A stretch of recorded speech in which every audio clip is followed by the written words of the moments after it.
Semoga yang subscribe diberikan rezeki melimpah dari jalan tak terduga.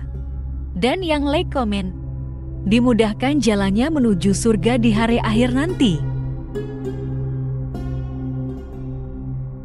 Sesungguhnya Fir'aun telah berbuat sewenang-wenang di muka bumi dan menjadikan penduduknya berpecah belah. Dia bertindak semena-mena, lalim, melampaui batas, lebih mementingkan kehidupan dunia dan berpaling dari ketaatan Rob yang Maha Tinggi. Fir'aun memecah menjadi banyak sekali golongan dan kelompok dan menindas sebagian di antara mereka. Fir'aun menindas Bani Israel yang berasal dari keturunan Nabi Yakub. Saat itu, mereka adalah penduduk bumi terbaik. Mereka berada di bawah kuasa Raja Tiran yang zalim, yang memperbudak dan mempekerjakan mereka untuk pekerjaan-pekerjaan hina. Ada banyak faktor yang melatar belakangi perbuatan raja tersebut. Selain karena kebencian, ada juga faktor ramalan yang beredar pada saat itu. Bani Israel mengalami siksaan dan penyiksaan yang tak terkira. Nabi Musa diutus oleh Allah Subhanahu wa Ta'ala untuk membebaskan Bani Israel, dan telah berulang kali memperingatkan Fir'aun agar membebaskan kaumnya. Namun Fir'aun tetap bersikeras dan menolak. Suatu hari Allah Subhanahu wa Ta'ala memerintahkan Nabi Musa untuk kembali kepada Fir'aun dan menunjukkan mukjizat. Di sana Nabi Musa menunjukkan beberapa mukjizat, termasuk mengubah tongkatnya menjadi ular raksasa dan di tangannya mengeluarkan cahaya. Namun Fir'aun tetap ingkar, dan dari situlah awal mula kehancuran Fir'aun dan pengikutnya. Tentang bagaimana detail kisah lengkapnya serta kelanjutan nasib Fir'aun, dari mana awal mula keangkuhan Fir'aun sampai mengakui dirinya sebagai Tuhan, serta dari mana sumber kekayaan Fir'aun yang sampai penasihatnya saja Qorun bisa membangun istana megah, akan dibahas lengkap di sini. Namun sebelum saya melanjutkan kisahnya, dimohon kepada pemirsa untuk menonton video ini sampai selesai, supaya tidak ada kesalahpahaman dalam memahami isi cerita, serta mohon bantu channel ini semakin berkembang dengan cara subscribe dan berikan like serta komen positifnya.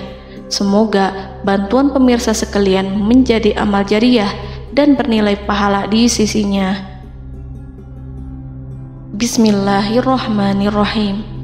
Fir'aun menguasai seluruh negeri. Seiring dengan makmurnya negeri Mesir, kekuasaan Fir'aun semakin hari semakin bertambah. Fir'aun berkuasa tanpa ada yang berani menentang, dan dia membuat keputusan sesuka hatinya. Bahkan dengan kesombongannya, dia sampai berani mengaku sebagai Tuhan. Gelar Fir'aun Raja Mesir kuno punya pengaruh besar yang diyakini sebagai seorang yang bertanggung jawab untuk melindungi dunia pada saat itu. Fir'aun bukanlah nama seseorang, melainkan sebutan dalam Al-Quran yang merujuk pada seorang Raja Mesir yang sombong, suka menindas, dan sering melampaui batas, yang hidup ketika Nabi Musa alaihi salam bayi sampai dirinya dibinasakan oleh Allah di Laut Merah. Fir'aun merupakan sebuah gelar bagi raja-raja Mesir yang muncul di era New Kingdom. Pendapat Syekh Abdurrahman As-Sadi mengatakan bahwa Fir'aun merupakan gelar yang diberikan kepada raja-raja Mesir, sebagaimana Raja Babil disebut Namrud, Raja Habasyah disebut An-Najasyi, Raja Yaman disebut Al-Qil, atau Raja Persia yang disebut Kisra, penguasa Roma yang dijuluki Kaisar. Sebutan Fir'aun dalam Al-Quran ini menjurus pada Raja Mesir yang hidup pada tahun 1527 sampai 1407 sebelum Masehi. Fir'aun dikhususkan untuk menyebut penguasa Mesir yang membangkang dan tidak beriman kepada Allah Subhanahu wa Ta'ala. Sedangkan yang beriman kepadanya dikenal dengan nama Malik, yang saat itu hidup di zaman Nabi Yusuf alaihi salam. Sebagian ahli sejarah mengatakan bahwa penguasa Mesir pada masa Nabi Yusuf disebut Al-Malik atau Raja, tidak disebut Fir'aun, karena kedua penguasa ini berbeda asal daerahnya. Penguasa Mesir pada masa Nabi Yusuf berasal dari Mesir pesisir, sehingga mudah untuk menerima perubahan. Sedangkan Fir'aun pada masa Nabi Musa berasal dari pedalaman Mesir yang mempunyai watak dan karakter keras serta kolot. dan tidak mudah menerima orang-orang di luar kalangan mereka. Dari keterangan di atas dipahami kenapa penguasa Raja Mesir pada masa Nabi Yusuf percaya kepada Nabi Yusuf dan mengikuti agama Nabi Yusuf yaitu Islam, kemudian diikuti oleh rakyatnya. Sebagian ahli sejarah menyamakan Fir'aun dengan Mas'ab ibnu Royan. Ada pula yang menyatakan bahwa Fir'aun anaknya Walid ibnu Mas'ab ibnu Royan dari salah satu kaum Ad. Para Fir'aun Mesir kuno memperoleh kekayaan dan membangun kerajaan mereka yang megah melalui berbagai sumber. Beberapa sumber utama kekayaan dan pembangunan kerajaan Fir'aun adalah sumber daya alam. Mesir kuno diberkati dengan sumber daya alam yang melimpah, termasuk emas, tembaga, dan batu mulia yang ditambang dari wilayah gurun dan lembah. Sungai Nil juga menyediakan tanah yang subur untuk pertanian yang menjadi dasar ekonomi Mesir kuno. Air yang sangat penting ini memungkinkan kota-kota tumbuh di tengah gurun. Lonjakan air dan nutrisi itu mengubah lembah Nil menjadi tanah pertanian yang produktif. Menurut Organisasi Pangan dan Pertanian PBB, petani Mesir kuno adalah salah satu kelompok pertama yang melakukan pertanian dalam skala besar, menanam tanaman makanan seperti gandum, serta tanaman industri seperti rami untuk membuat pakaian. Sungai Nil mengalir ke utara sejauh 4.160 mil dari timur tengah Afrika ke Laut Tengah, yang memberikan Mesir kuno tanah subur dan air untuk irigasi. Untuk memaksimalkan pemanfaatan air Sungai Nil, petani Mesir kuno mengembangkan sistem irigasi cekungan. Mereka membangun jaringan tanggul berbahan tanah untuk membentuk cekungan. Kemudian mereka menggali saluran untuk mengarahkan air banjir ke dalam cekungan, di mana air akan menggenang selama sebulan hingga tanah jenuh dan siap untuk ditanami. Selain itu, Sungai Nil dapat dimanfaatkan untuk mengangkut material proyek-proyek konstruksi. Untuk mendapatkan manfaat dari Sungai Nil, orang yang tinggal di tepi sungainya harus mencari cara mengatasi banjir tahunan sungai ini. Untuk memprediksi apakah mereka akan menghadapi banjir yang bisa mengakibatkan panen buruk, orang Mesir kuno membangun nilometer atau pilar batu dengan tanda menunjukkan tingkat air. Mereka mengembangkan keterampilan dan teknologi baru dari pertanian hingga pembuatan perahu dan kapal.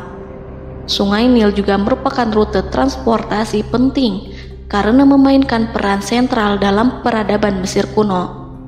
Orang Mesir menjadi ahli dalam membangun perahu dan kapal untuk mengangkut berbagai barang, termasuk ternak, sayuran, ikan, roti, dan kayu. Mesir kuno memiliki perdagangan yang berkembang dengan wilayah Afrika Timur dan Tengah serta Mediterania Timur. Perdagangan ini tidak hanya mencakup barang-barang mewah, tetapi juga bahan pangan dan bahan baku. Fir'aun juga memiliki semua tanah di Mesir dan mengumpulkan pajak dari rakyatnya. Raja Fir'aun juga memperlakukan rakyat dengan kejam tanpa belas kasihan. Ia memeras pajak yang tinggi dan menjadikan kaum Bani Israel sebagai budak kerajaan. Mereka juga menerima upeti dari negara-negara yang dikalahkan atau ingin menjaga hubungan baik dengan Mesir. Bahkan Fir'aun juga memiliki proyek konstruksi untuk membangun struktur megah seperti piramida, kuil, dan monumen yang tidak hanya menunjukkan kekuasaan dan kekayaan mereka, tetapi juga berfungsi sebagai pusat administrasi dan agama.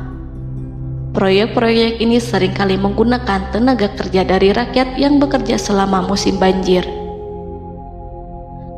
Kekayaan dan kerajaan megah Fir'aun merupakan hasil dari pengelolaan sumber daya yang efisien, eksploitasi sumber daya alam, dan kebijakan ekonomi yang cerdas. Ini semua mencerminkan kemajuan teknologi, organisasi sosial, dan kekuatan politik Mesir kuno. Kekayaan para Fir'aun Mesir kuno memang sangat luar biasa dan telah menjadi topik penelitian dan kekaguman selama berabad-abad. Fir'aun juga dikenal karena kehidupan mewah mereka. Sebagai penguasa Mesir kuno, Fir'aun hidup dengan kekayaan dan kemewahan yang hampir tak terbayangkan, yang mencerminkan kekuasaan dan status mereka. Mereka menghiasi diri mereka dengan aksesoris yang rumit dan gemerlap, serta mengenakan simbol otoritas dan kekuasaan tradisional. Dan Allah memberikan kepada Fir'aun berupa istizratuhul afiyah, yakni hidup sekian lama tanpa pernah merasakan sakit. Allah Subhanahu wa Ta'ala mengaruniai Fir'aun untuk bisa hidup selama 400 tahun tanpa sakit. Tentu hal tersebut sudah menjadi kehendak Allah Subhanahu wa Ta'ala, maka tidak ada satupun manusia yang bisa menghalangi, bahkan bagi seorang Fir'aun sekalipun yang terkenal dengan kezalimannya. Namun dengan karunia-Nya yang diberikan Allah tersebut bukannya menjadikan Fir'aun sebagai manusia yang bersyukur, tetapi malah membangkitkan kesombongan dan kesesataannya. Dan puncak kesombongan Fir'aun juga dicatat Al-Quran sebagai penguasa tangan besi dan manusia yang pernah mengaku Tuhan. Aku adalah Tuhan kalian yang maha tinggi. Quran Surat An-Najiat ayat 24. Fir'aun hidup selama 446 tahun. Selama hidupnya, Fir'aun memiliki tubuh yang sehat dan bugar tanpa pernah mengalami sakit, meski hanya berupa pusing atau flu sekalipun. Fir'aun bahkan tidak pernah merasakan kelelahan. Fir'aun tidak pernah merasakan perihnya lapar, kerongkongannya tidak pernah tersentuh panasnya dahaga. Seandainya dalam semalam saja Fir'aun dilanda sakit berupa pusing atau demam, maka ia akan sibuk untuk mengurus dirinya sendiri dan tidak berpikiran untuk mengaku bahwa ia adalah Tuhan. Hal ini pun dijelaskan dalam kitab Ihya Ulumuddin Al-Qut Al-Qulub oleh Imam Al-Ghazali. Sesungguhnya yang menyebabkan Fir'aun sampai berani mengatakan, "Aku adalah Tuhan kalian yang maha tinggi." Hal ini disebabkan karena ia mengalami masa sehat dalam hidupnya yang begitu lama. Kekejaman Raja Fir'aun diikuti dengan kesombongannya. Ia enggan bersyukur atas kemakmuran yang dianugerahkan Allah Subhanahu wa Ta'ala. Ia justru menjadikan negeri Mesir penuh dengan kemusyrikan. Sungguh, dia Fir'aun termasuk orang-orang yang berbuat kerusakan, dan kami hendak memberi karunia kepada orang-orang tertindas di bumi, dan hendak menjadikan mereka pemimpin dan menjadikan mereka orang-orang yang mewarisi bumi. Dan kami teguhkan kedudukan mereka di bumi, dan kami perlihatkan kepada Fir'aun dan Haman bersama bala tentaranya apa yang selalu mereka takutkan dari mereka. Surat Al-Qasas ayat 1-6. Haman yang merupakan penasihat dan sekaligus pelaksana proyek pembangunan menara untuk Fir'aun yang ikut berkontribusi dalam kesesatan Fir'aun, dan dia juga yang menjadi aktor utama atas kezaliman Fir'aun yang nantinya memberikan nasihat kepada Fir'aun dan mendorongnya untuk menolak ajaran Nabi Musa alaihi salam. Faktor yang mendorong Fir'aun melakukan tindakan keji ini adalah Bani Israel yang mempelajari suatu hal yang mereka riwayatkan dari Ibrahim, bahwa suatu saat nanti akan lahir seorang anak Bani Israel yang akan menghancurkan kekuasaan Raja Mesir. Berita gembira ini terjadi saat insiden antara Sarah, istri Nabi Ibrahim alaihissalam, dengan Raja Mesir yang saat itu berniat jahat terhadap Sarah. Namun Allah menjaganya. Berita gembira ini santer terdengar di antara Bani Israel. Kaum Kipti juga membicarakan berita ini, hingga sampailah juga ke telinga Fir'aun. Sebagian amir dan orang-orang dekat Fir'aun menyampaikan hal itu kepadanya saat tengah berbincang pada malam hari. Waktu itu Fir'aun langsung menginstruksikan untuk membunuh seluruh anak laki-laki Bani Israel untuk mengantisipasi kelahiran anak yang dimaksud. Tapi apa boleh buat, kewaspadaan sama sekali tidak bisa menghindari takdir. Suatu ketika, Fir'aun bermimpi seakan-akan api datang dari arah Baitul Maqdis lalu membakar semua rumah Mesir dan seluruh kaum Kipti. Namun, api tersebut tidak membahayakan Bani Israel. Saat bangun, Fir'aun merasa takut oleh mimpi itu. Ia kemudian mengumpulkan seluruh paranormal dan tukang sihir. Fir'aun bertanya kepada mereka terkait mimpi itu. Mereka berkata, akan lahir seorang bayi laki-laki dari kalangan Bani Israel yang akan menghancurkan penduduk Mesir. Sebab itulah Fir'aun memerintahkan untuk membunuh anak laki-laki dan membiarkan hidup anak perempuan. Fir'aun sangat mewaspadai agar Musa tidak lahir, hingga menunjuk sejumlah laki-laki dan dukun beranak berpatroli memeriksa para wanita hamil dan mendata waktu kelahiran mereka. Jika ada yang melahirkan anak laki-laki, si bayi langsung disembelih oleh para algojo seketika itu juga. Allah berfirman, "Kami mengilhamkan kepada ibu Musa, susuilah dia Musa. Jika engkau khawatir atas keselamatannya, hanyutkanlah dia ke sungai Nil dalam sebuah peti yang mengapung. Janganlah engkau takut dan janganlah pula bersedih. Sesungguhnya kami pastikan mengembalikan kepadamu dan menjadikan sebagai salah seorang rasul." Surat Al-Qasas ayat 7. Pada saat itu, ibu Musa yang bernama Ayarika, ada juga yang menyebut Ayah Zakat, merasakan kesedihan yang amat dalam dan sudah mengantisipasi sejak pertama kali mengandung Musa. Kehamilannya ini memang tidak terlihat. Harun lahir pada tahun ketika hukuman mati bagi lelaki tidak berlaku, sementara Musa lahir pada tahun di mana bayi laki-laki harus dibunuh. Saat melahirkan, ibunya mendapat ilham agar Musa kecil diletakkan di dalam peti yang diikat dengan tali. Rumahnya tepat di hulu sungai Nil. Ia menyusui Musa, kemudian ketika khawatir pada seseorang, ia meletakkan Musa di peti itu, lalu dilepaskannya ke lautan, sementara talinya tetap dipegang. Setelah semua orang pergi, ia tarik kembali peti itu. Namun suatu hari, ibu Musa melepaskan peti itu, tetapi dia lupa tidak mengikatnya dengan tali, sehingga peti berisi Musa kecil itu hanyut bersama aliran sungai Nil hingga melintas tepat di depan istana Fir'aun. Selir-selir Fir'aun itu memungut peti dalam kondisi tertutup rapat. Mereka tidak berani membukanya. Peti itu kemudian diletakkan di depan istri Fir'aun, Asiyah binti Muzahim. Ada pendapat yang mengatakan bahwa Asiyah berasal dari Bani Israel dari keturunan Musa. Saat membuka penutup peti dan menyingkap tirai penutupnya, Asiyah melihat wajah Musa kecil memancarkan sinar-sinar nubuah kemuliaan. Begitu melihatnya, Asiyah langsung jatuh hati dan sangat mencintainya. Saat Fir'aun tiba, ia berseru, "Apa ini?" Kemudian ia memerintahkan untuk menyembelihnya, tetapi sang istri meminta agar bayi tersebut diberikan kepadanya. Sang istri berkata, "Dia adalah penyejuk mata hati bagiku dan bagimu." Fir'aun menimpali, "Iya, bagimu, tapi bagiku tidak. Aku tidak memerlukan bayi itu." Petaka memang selaras dengan tutur kata. Kata-kata istri Fir'aun, mudah-mudahan dia bermanfaat kepada kita. Allah memberikan manfaat yang ia harapkan. Di dunia, Allah memberikan hidayah padanya melalui sosok Musa, dan di akhirat, Allah menempatkan dia di surganya karena Musa. Atau kita ambil dia menjadi anak. Keduanya pun mengadopsi Musa karena mereka berdua tidak punya anak. Perkataan Asiyah ini diabadikan dalam Al-Quran surat Al-Qasas ayat 9. Dan berkatalah istri Fir'aun, "Ia adalah penyejuk mata hati bagiku dan bagimu. Janganlah kamu membunuhnya. Mudah-mudahan ia bermanfaat kepada kita, atau kita ambil ia menjadi anak, sedangkan mereka tidak menyadari." Dalam ayat ini Allah Subhanahu wa Ta'ala berfirman yang artinya, sedangkan mereka tidak menyadarinya.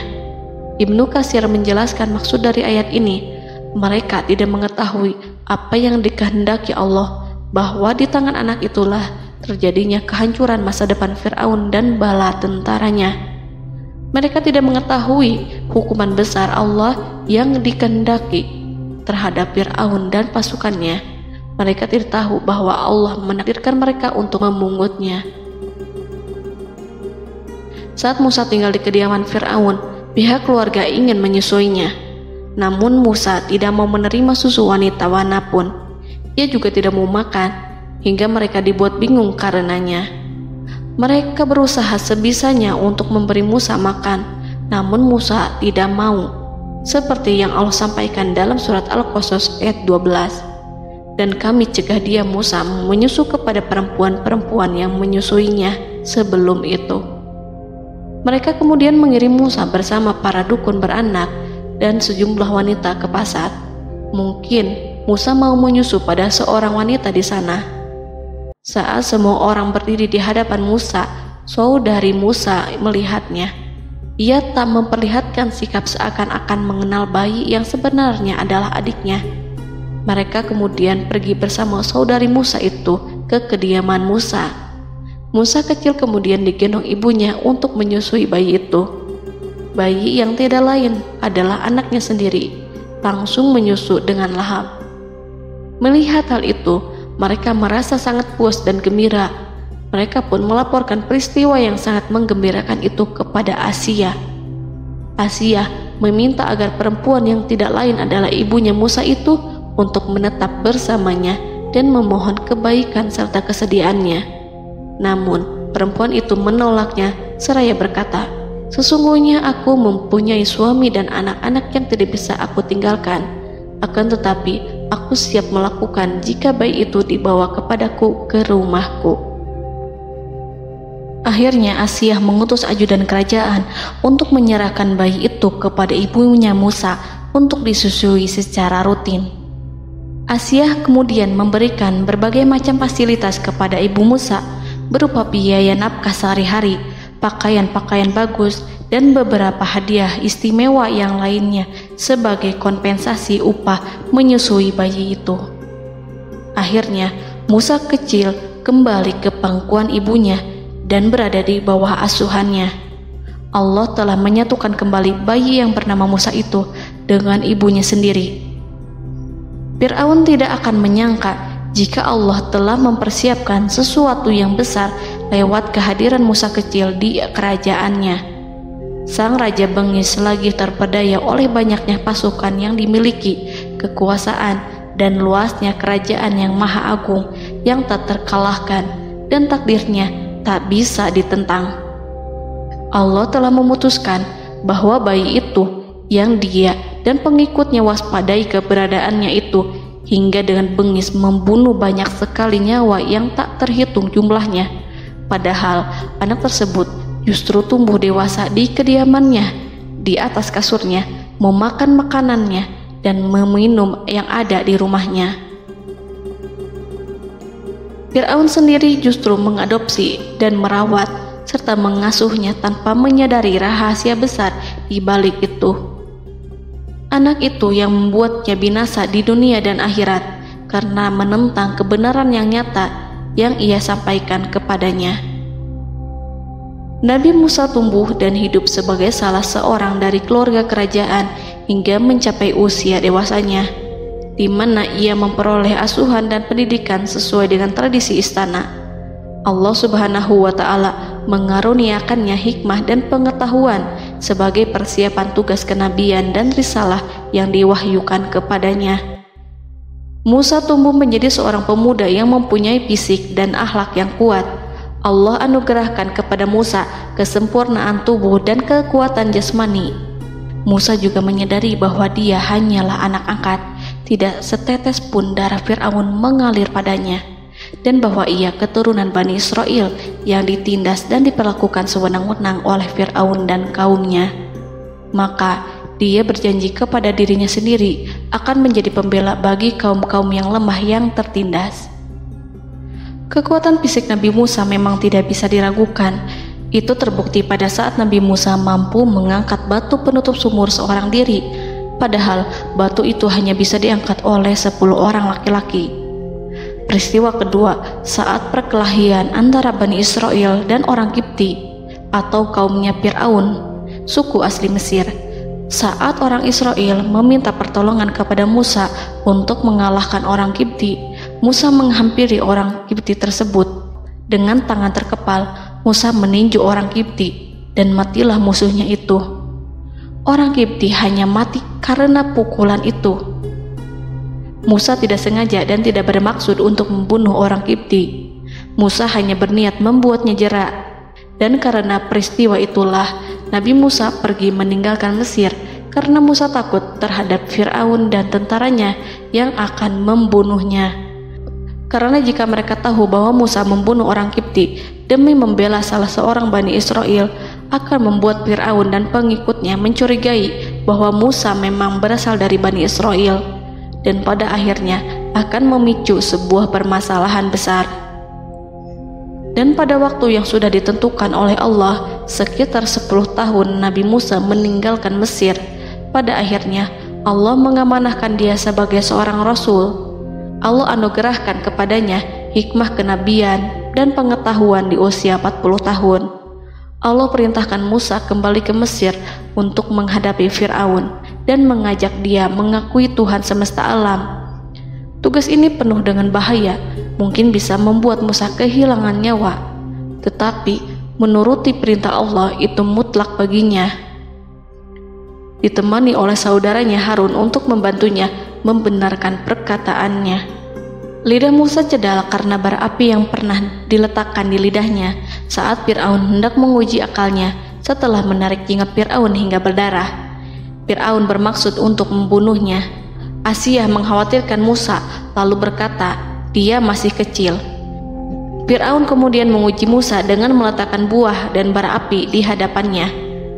Musa kecil hendak bermaksud meraih buah-buahan, tetapi tangannya dialihkan oleh malaikat. Lalu Musa mengambil bara api dan ia letakkan di lidahnya. Lidahnya cedal karena bara api ini. Musa meminta kepada Allah agar kekakuan yang ada di lidahnya dihilangkan sebagian, sebatas agar kata-katanya bisa dipahami, dan tidak meminta untuk dihilangkan secara total, karena para rasul hanya meminta sebatas yang diperlukan. Pergilah kamu kepada Fir'aun, karena dia benar-benar telah melampaui batas, maka berbicaralah kamu berdua kepadanya dengan kata-kata yang lemah lembut. Mudah-mudahan dia sadar atau takut. Quran Surat Toha ayat 42-43. Ini merupakan sifat santun dan kasih sayang serta rahmat Allah terhadap makhluknya, meski Allah mengetahui kekafiran dan kesewenang-wenangan dan kesombongan Fir'aun. Bersama Harun, Musa mendatangi Fir'aun setelah menemui beberapa rintangan yang lazim ketika akan menemui raja pada waktu itu. Pertemuan Musa dan Harun juga dihadiri oleh beberapa anggota pemerintahan dan penasihat. Bertanyalah Fir'aun kepada mereka berdua, siapakah kalian berdua ini? Musa menjawab, kami Musa dan Harun adalah pesuruh Allah agar kamu membebaskan Bani Israel dari perbudakan dan penindasanmu dan menyerahkan mereka kepada kami agar mereka menyembah kepada Allah dengan leluasa dan menghindari siksaanmu. Fir'aun segera mengenal Musa dan berkata kepadanya, bukankah engkau Musa yang sudah kami asuh sejak bayimu dan kami asuh dalam istana sampai usia remajamu dan mendapat pendidikan serta pengajaran yang menjadikan engkau pandai? Dan bukankah engkau yang melakukan pembunuhan terhadap diri daripada seorang dari golongan kami? Sudahkah engkau lupa terhadap itu semua dan tak ingat akan jasa kami kepadamu? Musa menjawab, bahwasannya engkau telah mengurus aku sejak kecil. Itu bukanlah jasa yang dapat kamu banggakan, karena jatuhnya aku pada tanganmu akibat dari kekejaman dan kezalimanmu tatkala engkau memerintah agar orang-orangmu menyembelih setiap bayi laki-laki yang lahir, sehingga ibuku membiarkanku mengapung di sungai Nil dan aku dipungut oleh istrimu, sehingga selamatlah aku dari pengejaranmu dan penyembelihanmu. Dan kebaikan yang engkau sebutkan itu sebanding dengan perlakuanmu terhadap sebuah suku bangsa besar, yaitu Bani Israel secara keseluruhan, karena engkau telah menindas dan menjadikan mereka budak-budak untuk melayanimu. Dan mengenai pembunuhan itu merupakan kehilafanku, lalu aku lari darimu karena aku takut kepadamu. Namun peristiwa itu merupakan rahmat dan hikmah yang terselubung bagiku, sebab dalam perantauanku setelah aku melarikan diri dari negerimu ini, Allah Subhanahu wa Ta'ala mengaruniakanku dengan hikmah ilmu dan mengutus aku sebagai Rasul. Maka dalam rangka tugasku sebagai Rasul, datanglah aku kepadamu atas perintah Allah untuk mengajak engkau dan kaummu untuk menyembah Allah dan meninggalkan kezaliman serta penindasanmu terhadap Bani Israel yang kau pekerjakan dan perbudak mereka untuk melakukan pekerjaan dan melayanimu. Fir'aun bertanya, siapakah Tuhan yang engkau sebut-sebut itu, hai Musa? Adakah Tuhan di atas bumi ini selain aku yang patut disembah dan dipuja? Musa menjawab, iya, yaitu Tuhanmu dan Tuhan nenek moyangmu serta Tuhan alam semesta. Fir'aun bertanya, siapakah Tuhan alam semesta itu? Musa menjawab, ialah Tuhan langit dan bumi dan segala yang ada di langit dan di bumi. Berkatalah Fir'aun kepada para penasehatnya dan para pembesarnya, sesungguhnya Rasul yang diutus kepada kamu ini adalah seorang yang gila. Kemudian ia balik bertanya kepada Harun dan Musa, siapakah Tuhan kamu berdua? Akulah Tuhanmu yang paling tinggi. Surat An-Najiat ayat 23-24. Dan Fir'aun berkata, wahai para pembesar kaumku, aku tidak mengetahui ada Tuhan bagimu selain aku. Quran Surat Al-Qasas ayat 38. Fir'aun menentang, padahal ia tahu bahwa ia adalah hamba yang diatur dan Allah lah yang menciptakan dan memberi bentuk rupa, dan mereka mengingkarinya karena kezaliman dan kesombongannya, padahal hati mereka meyakini kebenarannya. Maka perhatikanlah bagaimana kesudahan orang-orang yang berbuat kerusakan. Quran Surat An-Naml ayat 14. Fir'aun beralih memakai kekuasaan dan wibawa yang ia miliki. Fir'aun berkata, jika engkau menyembah Tuhan selain aku akan memasukkanmu ke dalam penjara. Musa berkata, apakah engkau akan melakukan itu sekalipun aku tunjukkan kepadamu suatu bukti yang nyata? Fir'aun menjawab, tunjukkanlah sesuatu yang nyata itu. Maka Musa melemparkan tongkatnya. Tiba-tiba tongkat itu menjadi ular besar, dan Musa mengeluarkan tangan dari dalam bajunya. Tiba-tiba tangan itu menjadi putih bercahaya. Saking ketakutannya hingga membuat Fir'aun terkena diare. Dalam sehari lebih dari 40 kali buang air. Namun Fir'aun sebagai raja yang mengaku Tuhan tentu tidak akan begitu saja menyerah kepada Musa, walaupun telah diperlihatkan 2 mukjizat. Bahkan Fir'aun berkata kepada kaumnya yang dikhawatirkan terpengaruh oleh mukjizat Musa, bahwa apa yang dilakukan Musa merupakan sihir, dan Musa Harun adalah ahli sihir yang datang dengan maksud menguasai Mesir. Salah satu penasehatnya, yaitu Haman, mengusulkan agar mengumpulkan semua ahli sihir dari berbagai penjuru kerajaan untuk bertanding mematahkan sihir Musa, yang tanpa pikir panjang Fir'aun setujui. Fir'aun pun berkata kepada Musa, apa yang kau bawa ini adalah sihir. Kami akan melawanmu dengan sihir yang sama. Fir'aun pun kemudian meminta Musa untuk bertemu pada waktu dan tempat yang disepakati, dan langsung disetujui Nabi Musa tanpa ragu sedikit pun.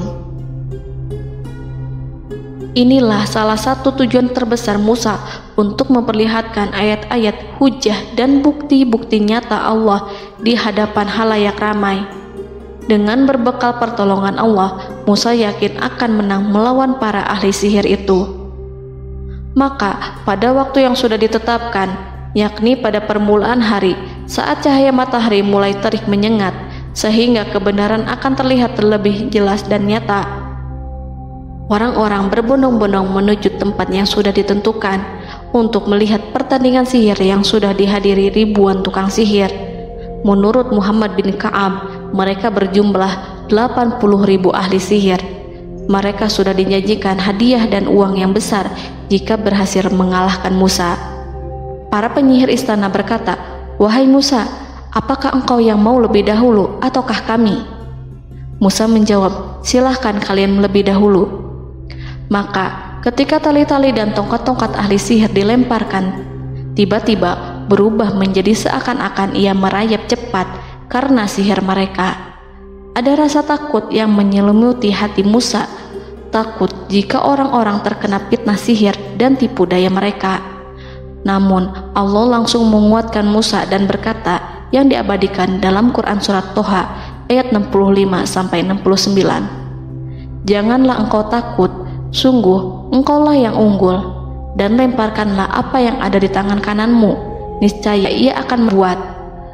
Apa yang mereka buat itu hanyalah tipu daya tukang sihir belaka, dan tidak akan menang tukang sihir itu dari manapun ia datang. Saat Musa melemparkan tongkat, tongkat itu berubah menjadi ular besar yang memiliki kaki, berleher besar, dan bentuk yang menakutkan, hingga semua orang lari dan menjauh. Ular itu kemudian menelan tali-tali para tukang sihir dengan satu persatu dengan gerakan super cepat. Semua orang melihatnya dengan penuh keheranan, sementara para tukang sihir mereka tercengang dan bingung kala melihatnya. Mereka melihat sesuatu yang sama sekali tidak pernah terlintas di benaknya dan juga berada di luar bidang yang mereka kuasai. Saat itulah mereka tahu pasti bahwa yang mereka lihat itu bukanlah sihir, sulap, khayalan ilusi ataupun kebohongan semata, tetapi sebuah kebenaran yang hanya bisa dilakukan oleh Yang Maha Benar, yang mengutus mukjizat tersebut dengan benar. Allah menyingkap tabir kelalaian dari hati mereka, menyinarinya dengan petunjuk yang Ia ciptakan dan menyingkirkan gumpalan keras di hatinya. Mereka segera bertaubat dan tunduk sujud kepadanya. Dengan lantang mereka mengatakan kepada semua yang hadir tanpa memperdulikan hukuman ataupun siksaan apapun, "Kami beriman kepada Rob seluruh alam, yaitu Tuhannya Musa dan Harun." Fir'aun yang congkak dan sombong tentu sangat marah dengan apa yang disaksikannya itu. Ketika melihat ahli-ahli sihirnya begitu cepat menyerah dan mengakui kekalahan kepada Musa, bahkan menyatakan beriman kepada Tuhan Musa dan Harun. Tindakan itu dianggapnya sebagai pelanggaran terhadap kekuasaannya dan penentangan terhadap ketuhanannya dan merupakan tamparan bagi kewibawaannya. Fir'aun berkata kepada mereka, "Apakah kalian telah beriman kepada Musa sebelum aku memberi izin? Kenapa kalian tidak terlebih dahulu bermusyawarah kepadaku sebelum melakukan tindakan keji di hadapan rakyatku ini? Dia itu pemimpinmu yang mengajarkanmu sihir, dan bukankah ini adalah persengkongkolanmu terhadapku? Musa dapat mengalahkan kamu sebab ia mungkin merupakan guru dan pembesar yang mengajari sihir kepadamu, dan kamu telah mengaturnya, dan sandiwaramu ini tak akan kubiarkan. Akan kupotong tangan dan kakimu secara bersilang, dan sungguh aku akan salib kamu pada pangkal pohon kurma sebagai balasan dan hukuman atas pengkhianatanmu ini." Walaupun melihat langsung kebenarannya, Fir'aun tetap tidak percaya. Dia tidak suka keyakinan para penyihir terhadap Musa. Para penyihir itu yang telah mengakui keimanan mereka kepada Allah tak merasa gentar ataupun takut, karena ketika para tukang sihir itu sujud, mereka melihat rumah dan istana-istana di surga yang telah dipersiapkan untuk mereka. Semuanya dirias untuk menyambut kedatangan mereka. Karena itu, mereka tidak peduli dengan ancaman Fir'aun. Setelah peristiwa kekalahan penyihir Fir'aun dengan mukjizat Nabi Musa itu, Fir'aun serta penasihat dan para pembesarnya, termasuk Haman, merencanakan penindasan yang lebih kejam untuk kaum Bani Israel dan merencanakan pembunuhan terhadap Nabi Musa. Fir'aun khawatir jika gerakan Musa tidak dipatahkan akan mengancam kerajaan dan kewibawaannya yang mengaku sebagai Tuhan. Walaupun sudah diingatkan oleh orang mukmin dari kalangan keluarga Fir'aun agar tidak membunuh Nabi Musa dan menyeru kembali menuju jalan yang benar dan mengingatkan kepada akibat yang buruk yang akan didapati nanti, namun Fir'aun dan penasihatnya tetap berada pada kesesatan. Sebagai balasannya, Allah menghukum Fir'aun dan penduduknya dengan kekeringan dan penyakit yang bertahun-tahun karena menolak Rasulnya. Mereka dilanda banjir bandang, darah yang bercampur dengan seluruh air yang ada. Setiap kali mereka akan mengambil air, baik air sumur ataupun air sungai Nil, pasti akan berubah menjadi darah segar. Serbuan belalang pun tidak bisa mereka hindari. Belalang menghinggapi tanaman hingga tak menyisakan satupun buah, daun ataupun rumput. Serangan hama dan wabah katak juga mengerumuni mereka hingga berjatuhan di makanan, wadah-wadah, sampai-sampai ketika ada yang membuka mulut untuk makan ataupun minum, pasti ada katak yang jatuh di situ. Semua hukuman itu hanya menimpa Fir'aun dan pengikutnya, sama sekali tidak menimpa Nabi Musa dan Bani Israel. Namun mereka tidak belajar ataupun berubah, mereka tetap saja kafir dan hanyut dalam kejahatan. Setiap kali Allah timpakan hukuman kepada Fir'aun dan pengikutnya, mereka bersumpah dan berjanji kepada Musa untuk beriman. Namun ketika hukuman itu dihilangkan, mereka ingkar janji, berpaling dan kembali kepada keburukan seperti sedia kala. Dari semua penderitaan ini, Allah perintahkan Musa membawa pengikutnya keluar dari Mesir, memulai perjalanan berbahaya antara hidup dan mati. Setelah mengetahui keberangkatan Nabi Musa dan Bani Israel, Fir'aun bersama tentaranya bergerak untuk membantai mereka.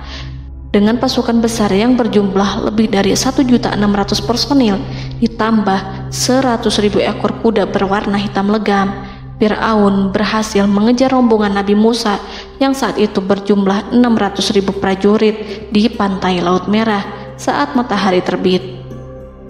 Pasukan Fir'aun mengepung mereka dari semua arah. Di belakang mereka ada tentara Fir'aun yang kejam, sementara di hadapan mereka Laut Merah yang membentang luas. Kala situasi kian genting dan Fir'aun beserta seluruh pasukannya mendekat dengan kesungguhan hati, diperkuat dan persenjataan, juga dengan amarah dan kedengkian, penglihatan tidak menetap mengarah ke suatu tujuan, dan hati naik menyesak sampai ke tenggorokan. Saat itulah Yang Maha Penyantun lagi kuasa, Rob Arsy yang mulia, mewahyukan kepada Musa, "Pukullah laut itu dengan tongkatmu." Maka tatkala Musa memukulkan tongkatnya ke lautan, laut itu pun terbelah. Air lautan berdiri tegak laksana gunung yang terbelah oleh kuasa yang maha agung, yang bersumber dari zat yang mengatakan kepada sesuatu, "Jadilah," maka jadilah sesuatu itu. Allah memerintahkan angin barat untuk menyapu kerikil-kerikil hitam lautan, hingga dasar lautan berubah menjadi tanah yang kering, yang tidak melekat pada kaki-kaki kuda dan hewan. Allah memerintahkan Musa untuk melintas bersama kaumnya. Mereka segera turun melintas dengan senang. Mereka menyaksikan sebuah hal yang membuat mata tercengang dan memberikan petunjuk pada hati orang-orang yang mukmin. Setelah Musa bersama kaumnya melintas secara keseluruhan dan keluar dari lautan, saat itulah pasukan garis depan Fir'aun baru masuk. Saat itu Musa bermaksud memukulkan tongkat ke lautan agar kondisi laut kembali seperti sedia kala, agar Fir'aun dan pasukannya tidak bisa mengejar. Tapi Allah yang Maha Kuasa dan pemilik keluhuran memerintahkan agar lautan tetap dibiarkan seperti itu, seperti yang ia firmankan. Saat Musa membiarkan lautan dalam kondisi terbelah dan Fir'aun tiba di tepi pantai, ia melihat sesuatu yang dahsyat. Kondisi ini membuatnya tercengang dan ia tahu betul bahwa apa yang dilihatnya adalah pekerjaan Rob Arsy yang mulia, seperti halnya mukjizat lain yang pernah ia lihat sebelumnya. Fir'aun berhenti dan tidak maju. Ia menyesal karena mengejar Bani Israel dalam situasi seperti ini, di saat penyesalan tiada lagi membawa guna. Namun Fir'aun memperlihatkan sikap tangguh dan kuat di hadapan para pasukannya dan memperlakukan mereka layaknya musuh.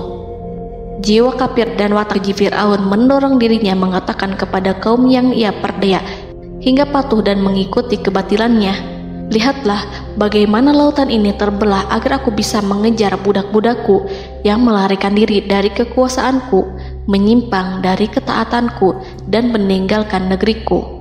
Fir'aun bersembunyi di barisan belakang dengan harapan ia bisa selamat, tapi mustahil ia bisa selamat. Fir'aun terlihat maju mundur. Dan pada kesempatan itu, Jibril menampakkan diri dalam wujud seorang penunggang kuda perawan, lalu melintas di hadapan kuda jantan yang ditunggangi oleh Fir'aun. Kuda yang ditunggangi Fir'aun meringik menghampiri kuda yang ditunggangi Jibril. Fir'aun kemudian masuk ke dalam lautan hingga mendahului kuda dengan tangkas dan cepat. Fir'aun tidak menghindari mara bahaya dari dirinya ataupun mendatangkan manfaat. Mereka segera menyusul hingga semuanya berada di lautan.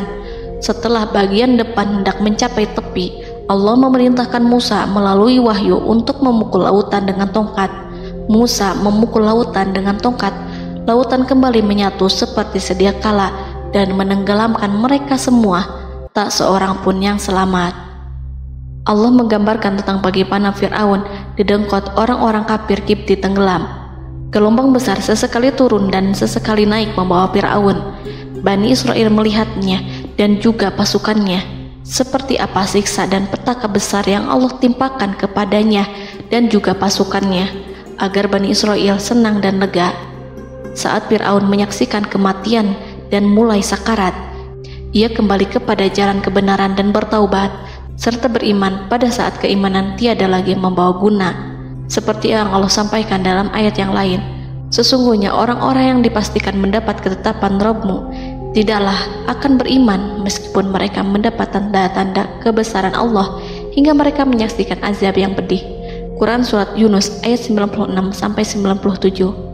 Seperti itulah Musa mendoakan keburukan pada Fir'aun dan golongannya agar harta benda mereka dibinasakan, hati mereka diikat sehingga mereka tidak akan beriman hingga melihat siksaan yang pedih, yaitu ketika keimanan tidak ada lagi membawa guna bagi mereka, sekaligus sebagai penyesalan bagi mereka. Allah berfirman kepada Musa dan Harun saat keduanya mengucapkan doa tersebut, sungguh telah diperkenankan permohonan kamu berdua. Quran Surat Yunus ayat 89. Siksaan yang ditimpakan kepada Fir'aun dan pasukannya ini merupakan jawaban atas doa Musa dan saudaranya Harun. Dalam hadis riwayat Imam Ahmad, Rasulullah Shallallahu Alaihi Wasallam bersabda, saat Fir'aun berkata, aku percaya bahwa tidak ada Tuhan melainkan Rabb yang dipercaya Bani Israel, Jibril berkata kepadaku, wahai Muhammad, andai kau melihatku saat mengambil pasir lautan, lalu aku sumpalkan ke mulutnya karena khawatir jika rahmat menghampirinya. Ibnu Abbas dan lainnya mengatakan, sebagian Bani Israel meragukan kematian Fir'aun, bahkan ada yang menyatakan bahwa Fir'aun tidak mati. Allah kemudian memerintahkan lautan untuk mengapungkan jasad Fir'aun. Menurut pendapat lain, Fir'aun terangkat ke permukaan air. Ibnu Abbas dan lainnya mengatakan, sebagian Bani Israel meragukan kematian Fir'aun, bahkan ada yang menyatakan bahwa Fir'aun tidak mati. Allah kemudian memerintahkan lautan untuk mengapungkan jasad Fir'aun. Maka pada hari ini kami selamatkan jasadmu, yaitu dengan mengenakan baju perang yang dengannya kau dikenali, agar engkau dapat menjadi pelajaran bagi orang-orang yang datang setelahmu, yaitu agar kau menjadi bukti bagi Bani Israel atas kekuasaan Allah yang membinasakan Fir'aun. Karena itu, sebagian salaf membaca, kemungkinan yang dimaksud adalah kami menyelamatkan jasadmu beserta baju perangmu agar kau menjadi pelajaran bagi orang-orang setelahmu dari kalangan Bani Israel, dan mereka tahu bahwa kau telah binasa. Wallahu a'lam.